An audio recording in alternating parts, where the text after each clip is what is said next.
Hello పిల్లలు, ఈ నెల్లూరు నవ్య అక్క మీకోసం చాలా కథలు తీసుకొచ్చేసింది.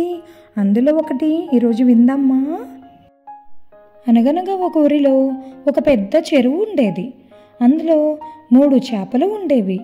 ఒక చేప ఏమో చాలా బద్ధకస్తురాలు, ఇంకో చేప ఏమో చాలా సమయస్ఫూర్తితో ఉండేది, ఇంకో చేప ఏమో చాలా ముందు చూపుతో ఉండేది.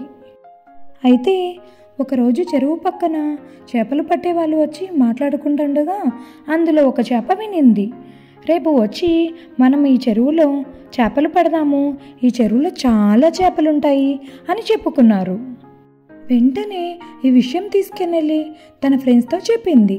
అది వినగానే ముందు చూపు ఉన్న చేపేమో, అరే ఇది ప్రమాదం, ఈ రాత్రి ఇక్కడి నుంచి వెళ్ళిపోదాం, ఇక్కడి నుంచి ఈదుకుంటూ వెళ్తే చిన్న కాలువ ఉంది, కాలువ నుంచి వెళ్తే సముద్రంలోకి వెళ్ళొచ్చు అని చెప్పింది. కానీ బద్ధకస్తురాలైన చేపేమో, అరే ఇక్కడ ఎవరూ రారు, ఇది ఎన్ని రోజుల నుంచో వింటున్నాం అని అనింది. కానీ సమయస్ఫూర్తి ఉన్న చేపేమో, సరే ప్రమాదం వస్తే అప్పుడు చూద్దాంలే అనింది. మరుసటి రోజు నిజంగానే కొంతమంది చేపలు పట్టడానికి వచ్చారు. ఆ చేపల వలలో 2 చేపలు చిక్కుకున్నాయి. ఒక చేప ఏమో బద్ధకస్తురాలు కాబట్టి ఏమీ చేయలేక అటు ఇటు కదులుతూ ఉంది. ఇంకో చేపేమో తను సమయస్ఫూర్తిగా ఆలోచించి ఒక ఉపాయం కనుక్కుంది. చనిపోయిన చేపలాగా నటిద్దాం అని ఊపిరి బిగబెట్టి యాక్ట్ చేసింది. చేపలు పట్టే వాళ్ళేమో, అరే ఈ చేప చనిపోయింది, ఇది మనకి పనికి రాదు అని చెరువులోకి విసిరేశాడు. వెంటనే ఆ చేప ఈదుకుంటూ వెళ్ళిపోయింది.